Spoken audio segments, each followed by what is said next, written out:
Chintamani public ನ್ಯೂಸ್ಗೆ ಸ್ವಾಗತ ಸುಸ್ವಾಗತ. ನೇರ ನಿಟ್ಟ ನಿರಂತರವಾದಂತಹ ನಮ್ಮ ಏಕೈಕ ಚಾನಲ್.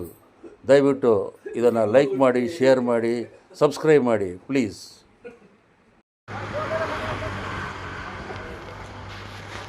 ಇಂಟರ್ನ್ಯಾಷನಲ್ ಕಾಲೇಜ್ ಹತ್ತಿರದಲ್ಲಿ ಹೊಸಕೋಟೆಯ ಮಂಜುನಾಥ್ ಸಿಂಗ್ ರವರ ತಂಡವು ಬಿರಿಯಾನಿ ಸಂತೆ ಮೇಳ ಎಂದು ಭಾನುವಾರದಂದು ಮಾತ್ರ ಬೆಳಗ್ಗೆ 6 ಗಂಟೆಯಿಂದ ಸಂಜೆ 4 ಗಂಟೆಯವರೆಗೆ ಬಿಸಿ ಬಿಸಿಯಾಗಿ ರುಚಿಯಾಗಿ ಫ್ಯಾಮಿಲಿ ಸಮೇತವಾಗಿ ಬಂದು ಕುಟುಂಬ ಸಮೇತ ಬಿರಿಯಾನಿ ಪ್ರಿಯರಿಗಾಗಿ ಆಸ್ವಾದಿಸುವ, ಬಾಯಿಯಲ್ಲಿ ನೀರು ಊರಿಸುವಂತೆ ಬಿರಿಯಾನಿ ತಯಾರಿಸಿ ನಿಮಗಾಗಿ ಕೊಡುತ್ತಿದ್ದಾರೆ. ನೀವು ಸದರಿ ಬಿರಿಯಾನಿ ತಿನ್ನಲು ಇನ್ನೂ ಯಾಕೆ ತಡ ಮಾಡುತ್ತಿದ್ದೀರಿ?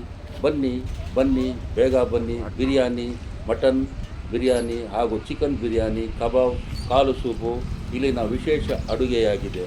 ಮುಂದಿನ ವಿಡಿಯೋ ಚಿತ್ರೀಕರಣಕ್ಕಾಗಿ ತಯಾರು ಮಾಡಿಕೊಳ್ಳುತ್ತಿದ್ದೇನೆ ನಮ್ಮ ವೀಕ್ಷಕರಿಗಾಗಿ.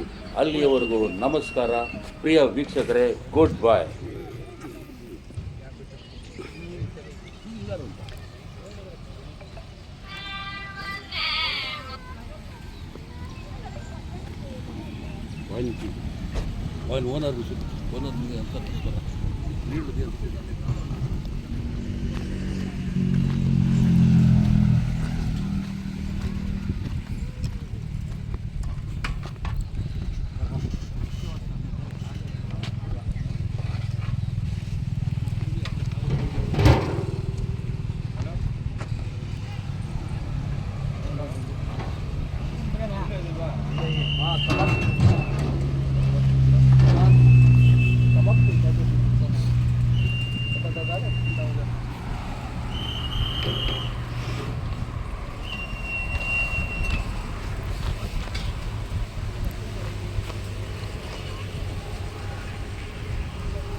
ಹಲೋ ಸರ್, ಇವಾಗ ನೀವು ಚಿನ್ಸಂದ್ರ ಬಳ್ಳಿ ಹತ್ರ ಕೂತಿದ್ದೀರಿ. ಇಲ್ಲಿ ಹೊಸಕೋಟೆ ಅವರು ಮಂಜುನಾಥ್ ಅಂತ ಅವರು ಬಿರಿಯಾನಿದಲ್ಲಿ ಕೂತಿದ್ದೀವಿ ನಾವು, ಬಿರಿಯಾನಿ ಹೋಟ್ಲಲ್ಲಿ.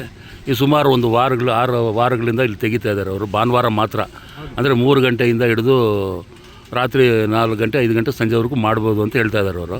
ಈಗ ನೀವು ಚಿಕನ್ ಬಿರಿಯಾನಿ ತೊಗೊಂಡಿದ್ದೀರಿ, ಏನು ಹೇಗನ್ನಿಸುತ್ತೆ ನಿಮಗೆ? ಟೇಸ್ಟ್ ಇದೆಯಾ?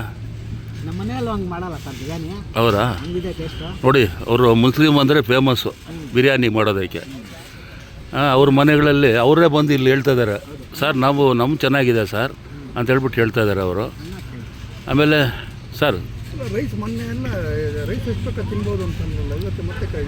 ಅಲ್ಲ, ಈಗ ರೈಸ್ ಎಷ್ಟು ತಿನ್ಬೋದು ಅಂತ ಹೇಳಿದ್ರೆ ಅವ್ನು ತಿನ್ನಕ್ಕೆ ಲಿಮಿಟ್ಸು. ನೀವು ಅಟ್ಯಾಚ್ಮೆಂಟ್ ಕೊಟ್ಟಿದ್ದಕ್ಕೆ ಫಸ್ಟ್ ವಾರ ಕಬಾಬ್ ಕೊಟ್ಟಿದ್ರಿ, ರೈಸ್ ಕೊಟ್ಟಿದ್ರಿ. ಒಂದು ವಾರ ಕೊಡ್ಬೋದು ಪಾಪ, ಡೈಲಿ ಕೊಡೋಕ್ಕಾಗುತ್ತೆ. ಯಾಕಂದ್ರೆ ಅವ್ರು ಕೊಟ್ಟಿದ್ದಕ್ಕೆ ನಾವು 3 ವಾರ ಕೊಟ್ಟಿದ್ರೆ ನಾವು ಇಷ್ಟು ಬರಬೇಕಲ್ಲ.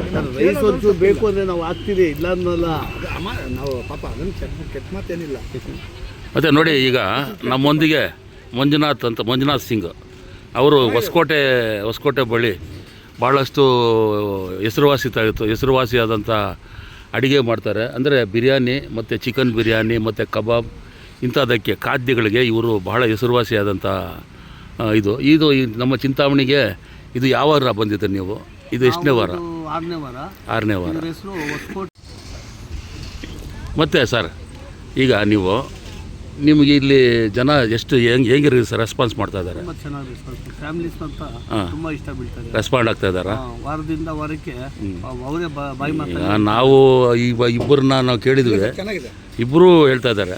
ಆಮೇಲೆ ಸುಮಾರು ಸ್ವಂತ ಮಸಾಲೆ, ಸ್ವಲ್ಪ ದಿನದಲ್ಲಿ ಮಸಾಲೆನೂ ಬಿಡ್ತೀನಿ. ನಿಮ್ಮದೇ ಬ್ರ್ಯಾಂಡು? ನಿಮ್ಮದೇ ಬ್ರ್ಯಾಂಡ್ ಮಾಡ್ತೀರಾ? KG ಇಂದ ಸ್ಟಾರ್ಟ್ ಮಾಡ್ಬೋದು ಬಿರಿಯಾನಿ, ಅವರೇ ನಾವು ಹೇಳ್ಕೊಟ್ಬಿಡ್ತೀವಿ. ಹಾಂ ಸರ್, ಆಮೇಲೆ ಈಗ ಬೆಳಗ್ಗೆ ನೀವು ಎಷ್ಟು ಗಂಟೆಗೆ ಇಲ್ಲಿ ಓಪನ್ ಆಗುತ್ತೆ ಬಿರಿಯಾನಿ ನಮ್ಗೆ ಸಿಗುತ್ತೆ ಜನಕ್ಕೆ? ಬೆಳಗ್ಗೆ 6 ಗಂಟೆಯಿಂದ ಮುಗಿಯೋ ಗಂಟನೂ ಇರುತ್ತೆ. 12 ಗಂಟೆ ಲಾಸ್ಟ್ ಅಂತ ಡಿಸೈಡ್ ಮಾಡಿದ್ರು ನೀವು? ಊಟ ಮಟನ್ ಊಟ ಚಿಕನ್ ಊಟ ಏನೂ ಇಲ್ಲ. ಮಟನ್ ಬಿರಿಯಾನಿ, ಚಿಕನ್ ಬಿರಿಯಾನಿ, ಕಾಲ್ ಸೂಪು, ಕಬಾಬ್, ಈ 4 ಥರ ಐಟಮ್. ಕುಷ್ಕ ಲಾಸ್ಟಲ್ಲಿ ಎಂಡಲ್ಲಿ ಕುಷ್ಕ ಸಿಗುತ್ತೆ. ಕುಷ್ಕ ಕೊಡೋಕ್ಕಾಗಲ್ಲ, ಯಾಕಂದರೆ ಕಸ್ಟಮರ್ಗೆ ಕುಷ್ಕ ಕೊಡ್ಬೇಕು. ಹೌದೌದು, ಬಿರಿಯಾನಿ ನಿಮಗೆ ಪ್ರಾಬ್ಲಮ್ ಆಗುತ್ತೆ, ಯಾಕೆಂದರೆ ಬಿಸ್ನೆಸ್ ಇದು, ಪಾಪ ಅವ್ರಿಗೆ ತೊಂದರೆ ಆಗುತ್ತೆ. ಬಿರಿಯಾನಿನ ಅಲ್ಲಿ 330 ಮಾರೋದು, ಇದು 270 ಮಾಡ್ತಾ ಇದ್ದೀವಿ. ಇದು ಹೊಸಕೋಟೆದಲ್ಲಿ ಮ್ಯಾಕ್ಸ್ ಫರ್ನಿಚರ್ ಪಕ್ಕದಲ್ಲೇ Manju mutton dum biryani, Hosakote ME family restaurant. ಅದೇ ಇದು ನಿಮ್ಮದು ಟೋಲ್ ಇದೆಯಲ್ಲ, ಟೋಲ್ ಮ್ಯಾಕ್ಸ್ ಫರ್ನಿಚರ್ ಪಕ್ಕದಲ್ಲಿ, ಬೆಂಗಳೂರಿಂದ ಬಂದರೆ ಮ್ಯಾಕ್ಸ್ ಫರ್ನಿಚರ್ ಪಕ್ಕದಲ್ಲೇ ನೋಡಿ, ಮ್ಯಾಚ್ ಫರ್ನಿಚರ್ ಅಂತ ಅದ್ರ ಪಕ್ಕದಲ್ಲಿ, ಮ್ಯಾಕ್ಸ್ ಫರ್ನಿಚರ್ ಅದ್ರ ಪಕ್ಕದಲ್ಲಿ ಇವ್ರದ್ದು ದಮ್ ಬಿರಿಯಾನಿ. ಅಲ್ಲಿ ಎನಿ ಟೈಮ್ ಸಿಗುತ್ತೆ, ಎನಿ ಟೈಮ್ ಸಿಗುತ್ತೆ. ಇದು ಸಂತೆ, ಒಂದು ಭಾನುವಾರ ಸಂತೆ, ಇದು ಭಾನುವಾರ ಸಂತೆ, ಕೋಲಾರ ಶುಕ್ರವಾರ ಸಂತೆ. ಶುಕ್ರವಾರ ಕೋಲಾರ ಮಾಡ್ತಾ ಇದ್ದೀರಾ, ಪ್ಲಾನ್ ಮಾಡಿದ್ದೀರಿ ಈಗ? ಇವಾಗ ನೋಡಿ ಸರ್, ಈಗ ನಾವು ಮಾಡಿದ್ವಿ, ತಿಂದು ಊಟ ಮಾಡಿದ್ವಿ, ಚೆನ್ನಾಗಿದೆ. ಯಾಕೆಂದರೆ ಭಾಳ ಚೆನ್ನಾಗಿದೆ, ಟೇಸ್ಟ್ ಆಗಿದೆ. ಇನ್ನು ಮೊದಲು ನಾವು ಶ್ರೀನಿವಾಸಪುರಕ್ಕೆ ಹೋಗಬೇಕಾಗಿತ್ತು, ಇಲ್ಲಿನ ಜನತೆ ಪಲ್ಲಾರೆಡ್ಡಿ ಅಂತ, ಅಲ್ಲಿ ಫೇಮಸ್ ಅಂತ ಹೋಗ್ತಾಯಿದ್ದೀವಿ ನಾವು. ಈಗ ಪಾಪ ಅವರು ಸರಿಯಾಗಿ ನಿಲ್ಲಿಸ್ಬಿಟ್ಟಿದ್ದಾರೆ, ಮಗ ಏನೋ ಮಾಡ್ತಾಯಿದ್ದಾರೆ ಅಂತ ಗೊತ್ತಾಯಿತು. ಅದಾದಮೇಲೆ ಇವಾಗ ನಾನು ಆ ಟೇಸ್ಟನ್ನು ಇಲ್ಲಿ ನೋಡ್ತಾ ಇದ್ದೀನಿ, ನಾನು ಅವ್ರ ಟೇಸ್ಟನ್ನು ನೋಡ್ತಾ ಇದ್ದೀನಿ. ಆ ಟೇಸ್ಟ್ ಸೇಮ್ ಪಲ್ಲಾರೆಡ್ಡಿದು ತಿಂತಾ ಇರೋವಾಗಲೇ ನಾನು ಹೇಳ್ಬಿಟ್ಟೆ ಇವರಿಗೆ, ಪಲ್ಲಾರೆಡ್ಡಿ ಸೇಮ್ ಸ್ಟೈಲಲ್ಲಿ ಅವ್ರದ್ದೇನು ಥರ ಮಸಾಲೆ ಕೂಡ ಅವರೇ ಓನ್ ಮೇಕಿಂಗ್ ಮಾಡ್ತಾರೆ. ಆಮೇಲೆ ಯಾವುದೇ ಆಗಲಿ ಅವರು ರಾಜಿ ಆಗೋಲ್ಲ, ಕ್ವಾಲಿಟಿನಲ್ಲಿ ಮಾತ್ರ ರಾಜಿ ಆಗೋದಿಲ್ಲ. ಅದನ್ನು ಕ್ವಾಂಟಿಟಿನೂ ಅಷ್ಟೇ ಭಾಳ ಚೆನ್ನಾಗಿರುತ್ತೆ. ಒಂದು ಸರ್ತಿ ಟೇಸ್ಟ್ ಮಾಡಿಬಿಟ್ರೆ ಅವನು ಮತ್ತೆ ಅವನು ಎಲ್ಲೂ ಬಿಡೋದಿಲ್ಲ ಅವ್ರ ಹತ್ರ. ಹೀಗಾಗಿದೆ. ಅವು ಎಲ್ಲ ಹುರಿದು ಕುಟ್ಟಿ ಎಲ್ಲ ಮಾಡಿ ಮಿಷಿನ್ಗೆ ಹಾಕಿ ಪೌಡ್ರ್ ಮಾಡೋದು. Wish you all the best. ಯಾಕೆಂದರೆ ಇನ್ನೂ ಚೆನ್ನಾಗಿದೆ ನೋಡಿ. ಬೆಂಗಳೂರು ಚಿನ್ಸಂದ್ರಾಗೆ ನಾವು ಯಾಕಂದರೆ ಈ ಕಡಪ ಕ್ರಾಸ್ ಅಂತಿದೆ, ಇದು ಕಡಪ ಕ್ರಾಸಿಂದ ಸ್ವಲ್ಪ ನಾವು ರೈಟಿಗೆ ತೊಗೊಂಡು ಬಂದು ಕೆಳಗಡೆ ಬಂದಾಗ ಇಲ್ಲೇ ಅವರು ಬಿರಿಯಾನಿ ಸಂತೆ ಅಂತ ಮಾಡಿದ್ದಾರೆ. ಅಂದರೆ ಭಾನುವಾರ ಸಂತೆ ಅಂತ ಮಾಡ್ಕೊಂಡಿದ್ದಾರೆ. ಸೊ ಬಿರಿಯಾನಿನೂ ಸಂತೆನೂ ಇಲ್ಲಿ, ಬರೀ ಇನ್ನೇನು ಇಲ್ಲ, ಬಿರಿಯಾನಿ, ಕಬಾಬು ಮತ್ತು ಕಾಲು ಸೂಪ್ ಸಿಗುತ್ತಂತೆ. ಯಾಕೆಂದರೆ ನೋಡಿ, ಕಾಲು ಸೂಪ್ ಹೋಗರು, ಯಾಕೆಂದರೆ ಈ ಕಾಲಿನಲ್ಲಿ ಬಹಳಷ್ಟು ಕಾಲು ಪ್ರಾಬ್ಲಮ್ಗಳೇ ಆಗ್ತಾ ಇರೋದು ಇವಾಗೆಲ್ಲ. ಅದೇ ಕಾಲು ಸೂಪ್ ಕುಡಿಬೇಕು ಅಂತ ಭಾಳಷ್ಟು ಡಾಕ್ಟರ್ಸ್ ಕೂಡ ಸಜೆಸ್ಟ್ ಮಾಡ್ತಾ ಇದ್ದಾರೆ. ಅಂಥದ್ರಲ್ಲಿ ಕೂಡ ಇವರು ಕಾಲು ಸೂಪನ್ನು ಚಿಂತಾಮಣಿಯಲ್ಲಿ ಕೊಡ್ತಾ ಇದ್ದಾರೆ ಅಂತ ಹೇಳಿದ್ರೆ ಭಾಳ ಟೇಸ್ಟ್ಫುಲ್ ಆಗಿದೆ ಇವರು.